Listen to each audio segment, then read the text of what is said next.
Para di Inopen tayo, naman eh. para sulit yung bad beats natin ng game 1. Oh, So sulit sinasabi mo na. ba na yung draft dito ng TNC, mataas ang chance for game 3? Parang pwede kasi mag-snowball eh. Oo nga, tsaka hindi natin alam. Minsan yung mga chip kasi 50-50, di ba? Kapag sometimes magtitipi ka, Oo. minsan unang lapag mo pa lang, malas agad. Disaster. Wala na tayong Mobile magagawa sa mga Legends. ganun. Pero ito ang magagawa natin. Tumutok na tayo sa Land of Dawn dahil Game 2 na po ng ating pinakaunang serye ng Week 3, Day 3. Tapatang Renegade at Yawi. But this time, lamang na ang Aurora. Okay, so kung kanina na-aurahan sila Yawi gamit yung Jawhead niya, eto gamay na gamay niya yung gamit niyang hero. So definitely, ang pipigilan niya naman dito is gonna be Renegade. Gusto ko na sabihin first time ko makita since season 12 ata, finally, retreat tas 4 na flicker on both sides. Oo, Wow. nga no. Oo nga no. Tapos sa malala nito, yung Aurora, ang lakas ng loob. Kasi Wala meron silang show. purify against Yawi's show. Oh wow, and ibig sabihin nito ay aasa sila sa kanilang reaction time at sa kanilang mga future sight siguro, foresight kung sa tingin nilang biglang may magpi-flicker sa iba. Siguro dito sa Aurora, ang play naman nila, gulatin natin si Yawi. Yung akala niya nandito tayo, wala tayo doon. Oo, na-miss ko to, men. Naalala ko, season 7, ganito meta eh. Isang retry, 4 na flicker eh. Wala pang, di pa uso pure nun eh. Oo, balagbagan yung mangyayari dito pag teamfight. Pagalingan to ng setup play definitely for both post 5s. And inihintay ko na lang yung moment na bigla na lang puputok yung team fight. Dahil so far, wala pa tayong nakikita yung mga proactive na play. And this is, we're talking about Yawi and Renegade na kanina, minute 1 pa lang, nagsusuntukan na. Oo, parang ano lang sila dito, kalmado lang muna. At saka yung mga poke, hindi natin masyado nakikita. Pero alam ng mga players na nandun yung kalaban nila. So, very mirrored yung sabihin na natin positioning ng dalawang koponan. Yeah. Talagang pigilan lang din ng invasion from both sides. So pantay din naman yung status ni Zyda at pati na rin ni Demon Kite. Maganda rin yung river control from both sides. Ang dilemma lang is baka mag-level 4 dito si Yawi. Actually hindi, pinili niyang mag-clear with Lord JM. Oo, mukhang minasahin nila ng bahagya. Pero ito na ang unang turtle fight. Okay, tingnan natin kung sino makakakuha niyan. So, TNC ang una pagpwesto. Maaga ginamit yung Nether Realm. So, hindi makakapag-contest dito yung Aurora. Dediretso ba ang TNC doon sa orange buff? 4 na players to habang 3 naman sa side ng Aurora. Si Edward nasa likod. Delikado ata at ayan na nga ang animal. The Beast Within! Biglang ng North at mahabulin na nga nila mga players dito. Renegade, ginamit na nga daw first blood para kay Edward. Even Yawi, nakakuha na rin nila.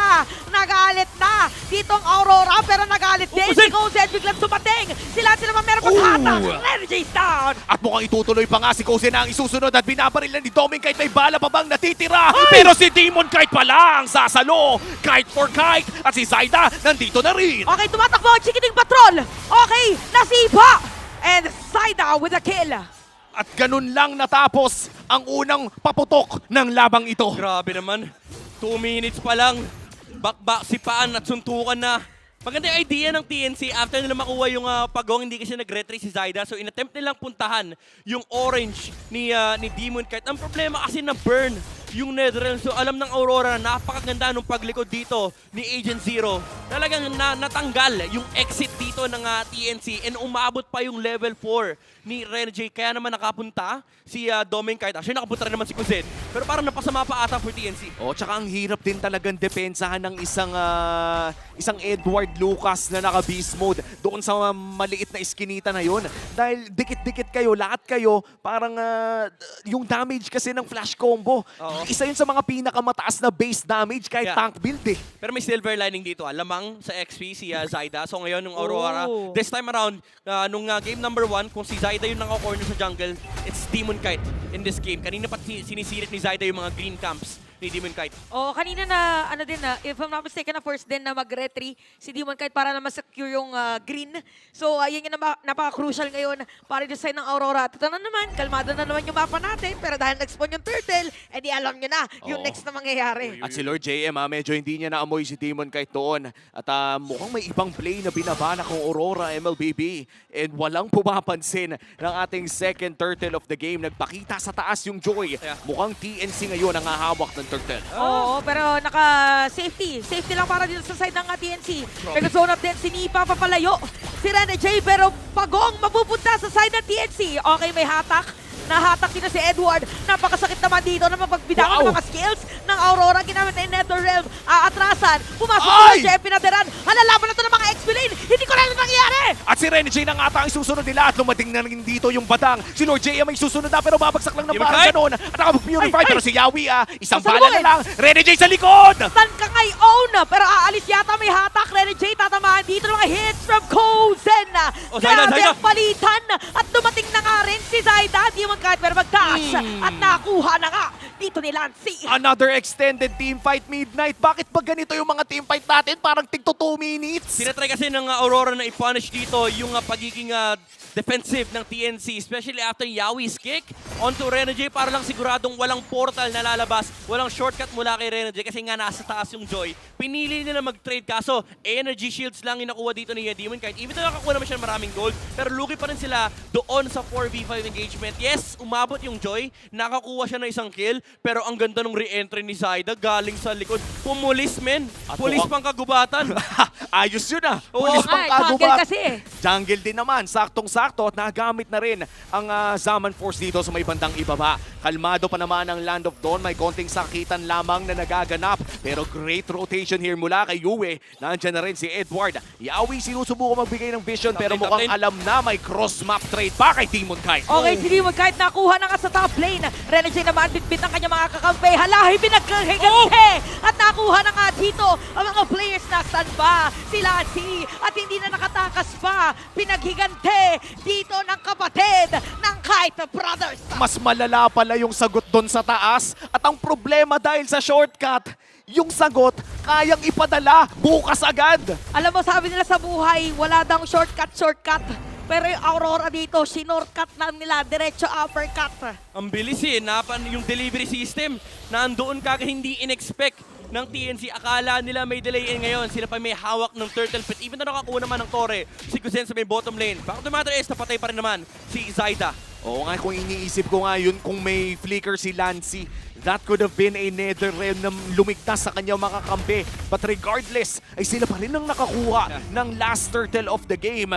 Wow! Wala shortcut. TNC Pro Team with the objective take. O, tsaka parang walang hintuan yung nangyayari dito sa mapa natin. Alam na alam din ng TNC kung saan pupunta yung mga players ng Aurora. Yeah. Ngayon kasi nakikita din ng TNC this time around, sila naman yung kaya mag-punish, especially after the big engagement na naipanalo ng Aurora. Medyo matagal din kasi yung cooldown, yung shortcut mula dito kay Renegade. Kaya ang bilis lang nung pag-retake nila nung Turtle Pit kasi even if napatay si Zyda, umabot naman siya doon sa Turtle Respawn and then hindi makasama yung buong members dito ng Aurora. Si Renegade hindi rin makasilip kasi hindi pa pwede dahil nga wala pa siyang ultimate. Kaya naman hindi rin ganun kalaki ang gold lead ng Aurora Gaming. This is still anybody's ball game dahil wala pang 1,000 ang lamang ng Aurora against TNC Pro Team. Hindi na ito katulad nung Game 1 kung saan para bang sa mga team fights ay laging lamang ang Aurora. TNC Pro Team agarang natuto mula sa Game 1. Oh, tsaka ano sila, pumapwesto talaga sila doon sa, sabihin na natin yes, nasiraan sila ng Torre doon sa may top lane. Pero surprisingly, sila pa ngayon nakaangat. Okay, nilabas na nga dito yung portal. Lumabas si Yue, pero si Oh, Yawi Yawi! ang nandun sa may patalikod. Nasiba na nga si Cecilion. At napatay na dito ni Lancy. Pero dadating ng mga players dito sa Aurora. Ginamit na nga yung Netherrealm. Unti-unti mawawala na nga. Eto na, hinahabol na nila. Rapido, alis, mga kupunan. What a kick coming in from Yawi. Unang highlight play para doon kay Yawi. Oo. Tsaka ang nangyayari dito talaga pinupuntahan sa likuran. Kung ikaw si Renegade, ikaw naman yung makokondisyon ngayon na parang hindi ganun kadali gamitin yung ultimate kasi bigla may magre-re-enter doon sa team fight and yun yung nakita ni Yawi. And ang masarap pa dyan, sabi ni Yawi, lahat kayo naka-flicker. Kahit sino pwede ko sipain. Oh, Lord Op. JM. Okay, pinagsusundok. Nakabang si Yawi for the backup. Pero gusto yata kuhanin dito ng TNC mag-clear ng minion wave sa may bottom lane para may pilitang dumepensa para sa Aurora. Ganon din naman kay Demon Knight doon sa may top lane pero magkakaroon na ng Lord. Ito ang pinakaunang Lord kung saan available pa ang flicker ng mga carries ng Aurora Gaming. Both Sicilian, pati na rin dito si Renegade. Dominic pero Renegade, dadaan lang. Kung parang nag-high lang naman sa'yo, Yawi eh. Ayaw niya masipa, kinonsil niya. Sabi niya, Pre. just to be safe. Ayoko masipa, kukonsil ako. Pero dito mo na mararamdaman yung macro advantage na hawak ng Aurora. Pwede nilang padala yung Granger o yung Joy, kahit sino man, doon sa opposite lane kasi lagi naman may shortcut. Pero pwedeng bigyan ni Yawi! Okay, si Rani J dito sisibahin, hindi na natin makakapag-set up ng play. Totally nasira na nga. Napatay na nila. Pero yung Lord tuloy-tuloy pa rin. Nakuha ni Zyda at ang team-fight natin. Demon Knight dito may bilit ang tumakas. Habang si Dominic Knight naman and even Yue ay umatras na. Nako, Mukhang nag-iinit na ang TNC Pro Team. Nahanap na nila ang sagot sa tanong na shortcut. At yan ay mga sipa mula kay Yawi. Ang ganda ng response. Gets na gets ni Yawi yung assignment niya. Sabi niya, oo, pwede ka magpadala kung buhay yung chip. Kaso umabot pa rin naman yung shortcut. Pero nauna na kasi. Eh, ang problema, yung Netherrealm, hindi sapat yung damage ng Aurora. Para ngayon, basakin kagad din yung Netherrealm ng mga heroes sa harap ng TNC. And most especially yung pwesto rin ni Lancy. Kailangan mahanap kasi ni Demon Kite yung paramis para mabasag yung Netherrealm mismo ni Lancy. Kasi kapag hindi, isa-isa nilang kailangan basagin yung mga extra HP ng mga core members ng TNC. Napakalala din pala, no? Kahit ma-shortcut mo lahat ng mga kakampi mo, kung may nag-aabang na Zaman Force at Netherrealm, napakahirap patayin ng mga main damage dealers ng TNC Pro Team. Kaya naman ating silipin ang Infinix in-game equipment. 3-item power spike na pala dito ang Harith. Yeah, nakahabol ng konti dito si Kuzen. Lamang pa rin naman si Demon Kite however, pero yung damage difference between Demon Kite and Zyda napakataas na. Lalo pat kompleto na yung BOD, patapos na rin yung Malefic Roar. Tsaka dito, parang all over the place kasi si Zyda, so yung item nila sobrang magkaiba na. Tsaka yung pana kasi nitong Oo yung nga suyo, pala. isa yan sa mga underrated na napakasakit talaga, especially if you're running the Impure Rage at nag-proc yan kasama yan ng pana. Oo. Isa yan sa mga pinakamasakit, mas masakit pa sa pana ni Yisun Chin yan. No? Kasi may HP base May dagdag putok nung Impure Rage na HP base yan guys by the way. Huwag nyo masyadong i-undermain yung Impure Rage. Kasi may mga marami nagda-doubt bakit daw naka-Impure Rage yung mga assassin users. Ayan But daw na. Lethal Ignition, yan po ang dahilan. Yung constant pokes na nanggagaling, kahit pa sabihin natin tumaas yung HP mo, walang problema. Kasi scaling din naman yung damage yan. That's true. So parang dito, may sarili din silang pang face check kagaya nung concept nung Death Sonata from The Granger. So every time na ginagamit yun ni Zyda, automatically alam din nila kung merong kalaban doon on the other side. At dito na nga papasok din yung macro na gustong laruin ng Aurora Gaming. That macro game using the shortcut.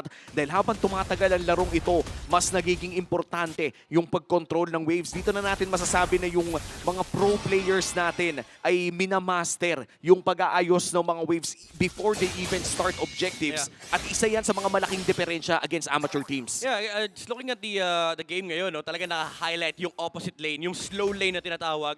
Kasi ngayon, kailangan klaruhin ng TNC na, okay, kahit may padala kayo dyan, at least naka-fix yung wave. And if makita namin yung chip sa Lord, mauulit lang yung nangyari kanina na hanapin ni Yawi, si Rene J, sisipain niya. Lalo pat ngayon, available ng flicker para kay Yawi. At mukhang mauuna pa nga ata ang Aurora Gaming sa loob ng Lord Pit. Si Yawi ay makakasilip, pero mukhang hindi naman siya makakalapit ni Rene J. Pero masasaktan siya ng mga sanguine claws ni Yue. Full on 5v5 ang ating inaabangan at kompleto ang mga battle spells para sa ay! Okay, naramdaman yung flicker na amoy. Naamoy yung flicker. Itutuloy ba yung teamfight? Hindi, nag-aamuya lang. Yung mga koponan natin o yung mga players natin, Grabe. pagalingan na to mag-poke. Alam, Pagalingan na to magpatama na skills. alam ni Rene J tsaka ni Yawi yung mangyayari. Tinulso eh. And talagang nandoon yung, availability, nandoon Ay! yung shortcut. Okay na, stun. Dito si Awi. Natamaan pa nga ng bala dito ni Demon Kite. Tapos si Demon Kite may pag-dash in, dash out. Wow! Si Lord JM pinagsusuntok sa mga players dito ng Aurora. May bawang ba dito TNC. Nakuha Let's see, na. let's see. Dito, napatay pa nga. Nabaliktad pa. Boy pa rin si Edward at buhay din ang mga players ng Aurora. Na-sustain pa nga ng Aurora. Ang ganda na ng set ni Lord JM pero hindi naging sapat yung damage nila. Yung pag-disrupt ni Edward sa backline, hindi makadash si Kuzen kasi may stun yan may displacement mula dito kay Lucas. And mali din yung kalabit nung Ghost versus dito ni Lancy. Nauna yung Ghost versus bago yung flicker, hindi niya naabot si Edward at hindi niya na isara yung kill. Grabe no, parang may sumpa ata yung mga flicker plays sa TNC Pro Team as of now. At sisimulan na nga ng Aurora Gaming ang Lord na ito. This is a Luminous Lord at mukhang hahawakan ito Demon Kite. Rene J, sasapakin si Lancy pero mahihila siya pabalik. Bibigyan, napadiran, sinayawan, at si Rene J dito nakatakas pa rin. Hindi, napatay na dito ni Kuzen. Yawi! Tutuloy pa rin ang teamfight habang yung Lord na dito rin. Nagamit ni Netherrealm, pumasok dito si Edward. Oh! Nakuha ni Zyda para nabaliktad na nga dahil Oh, TNC wow! na ang umaarangkada. Hinahabol pa ang ilan. Nakakabulin pa nga dito ni Demon Kite pero ang Lord ay mapupunta na sa kamay ni Zyda at mukhang tapos na ang labang iyon.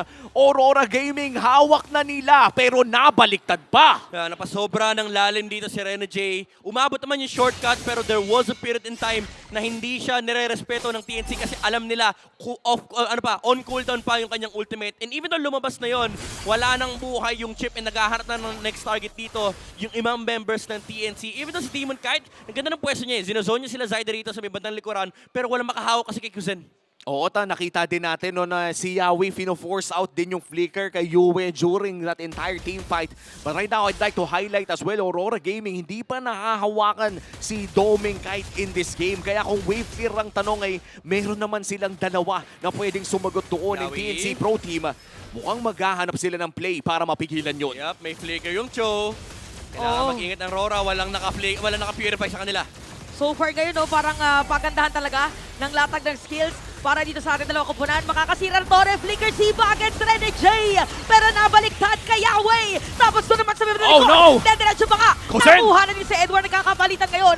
Demon Demon Kite Kite! naman, bigla na daan. Oh! Tatalian pa nga. Makukuha pa siya, Oh! nakatakas pa. With a dash. Grabing init ng laban. Demon Kite surviving with 50 HP. Mukhang nahipan pa yung glowing one. Oo, Pinoy pa yan. At dahil dyan, makakadepensa pa sila. Walang bumagsak na inhibitor turret. Grabe naman itong mga laban na to. And again, yung roam to roam battle talaga. Gustong bigyan ni Yawi kagad si Rene J. Hindi naman dahil sa mainit ang loob niya kay Rene J. Pero kailangan din kasi talaga mamatay ng chip. Ang problema lang nung time na yun, sumabog kagad yung Joe with the Death Sonata coming from Doming Kite. Hindi nga ata na ikasa yung buong yung full na Way of the Dragon. So hindi full CC yung nakuha niya. Even though may layer naman na nanggaling dito mula kay Lord JM, si Kuzen pinili niyang patayin si Edward, which I think is a better trade kasi nawala din yung explainer ng Aurora. So hindi na rin nila kaya lumaban ulit. Yawi, hinahanap si Rene J. Okay. Pero mukhang ang Hinga. hinga muna. Inhale. Exhale. Ang ating paboritong gawin. At sakto, no, nandito rin naman ang ating mga fans. TNC Pro Team, nandyan ang Phoenix Army na sumusuporta at nandyan din naman ang mga Roras para sumuporta sa Aurora. Kinakabahan ako kasi walang flip. May nanonood ng ng watch party ng Royal Duo di ba? Oo. Yun, no? Masaya talaga, note kayo ng mga nagre-restream dyan. Meron din tayo on-ground Tama. restreamer. Nandyan si Mr. Fold. Okay, oo, si Si Mr. Tupe. Fold, si Mr. Oo, si Tupe. Ayan na. Mukhang makikita na natin yung cliffhanger. Sino ay? Okay. Nag-time skip. Nag-time skip. Ang nakaraan. Ay, yung yung episode 6, yung may cliffhanger, tapos episode 7, i-explain na sa'yo na, ito yung nangyari. Hindi Eto. nangyari yung dapat nangyari. Oh, yung akala mo pwede Ay! Si Yawi nahatak! po! Nawala ng immortality! Napatay na nga si Yawi! Godlike for Doming Kite! 20 segundos yung Lord. That is a crucial pick-off para sa Aurora Gaming. Sumilip lang, nadali pa.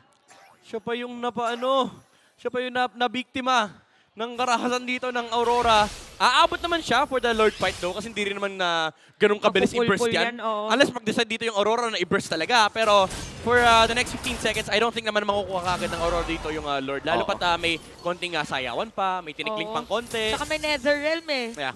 Tsaka ibang klase din kasi magpatagal ng team fight dito yung mga badang na nanggugulo lang. Oo. Yung tipo na sasapak-sapaking ka, nadadagdagan siya ng stocks, tas nakakailang pumasok. And Oo. for Lord JM, no, ito yung alam natin na kaya niya mag-set na game winning. Oo. Pero meron siyang other side of the coin na minsan pumapalya. Pero hindi natin alam kung ano yung dadating dito sa importanteng team fight na to. Oh, speaking of important Conceal, team conceal, fight, conceal. diretso dito si Rene J.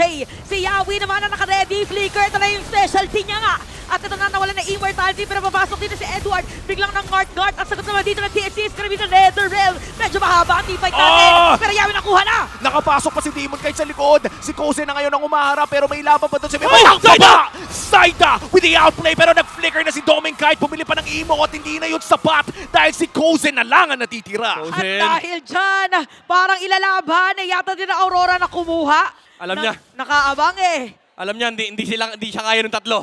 Nagtakbuhan dito yung Aurora kasi full HP pa si Kuzen. Meron pang Zaman Force, pero ang lupit nung punish doon ng Aurora. By the way, ang daming malupit nangyari doon. Nakita mo yung conceal ni Yawi, tinawiran niya lang din si Rene J. Pinampake niya Ini-expect niya mag-flicker si Rene J, tapos bumalik siya, sabi niya, ayaw mag-flicker ha. Sige ako flicker. Sinipa niya pabalik, kaso umabot yung shortcut, and nandun yung beast form, tinanggal ni Edward kagad yung Netherrealm. Kaya naman nakapag-setup dito yung Aurora na magandang 5v5. At ngayon, mukhang nakapag-setup na naman ang Aurora na magandang potential Lord take. Reset. Let us think na Evolve Lord na po ito. 19 minutes in, napakahirap nitong depensa. And if you're TNC Pro Team, the same could be said. Para dito sa Aurora, si Zaida ngayon ay naglalakad na papunta sa Lord na ito.